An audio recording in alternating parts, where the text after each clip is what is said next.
Yasamal rayon polis idarəsinin əməkdaşları narkotik vasitələrin qanunsuz dövriyyəsinə qarşı əməliyyatları davam etdirir.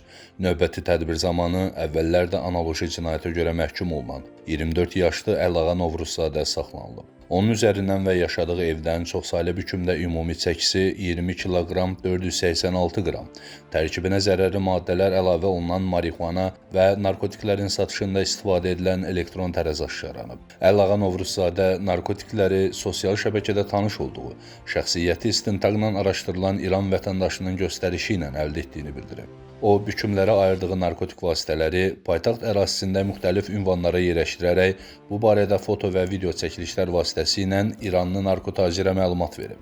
İranlının kuryeriyəm. O mənə hər mal atdıqca deyir ki, apar falan yerlərə qoy, masketünlə. Mən də apar qoymuşam, 25 kilo yaxın marixuana, onun üçün konum fikir eləmişəm. Faktla bağlı cinayət işi başlanılıb, saxlanılan şəxs barəsində məhkəmənin qərarı ilə həbs qəti imkan tədbiri seçilib. Araşdırmalar davam etdirilir.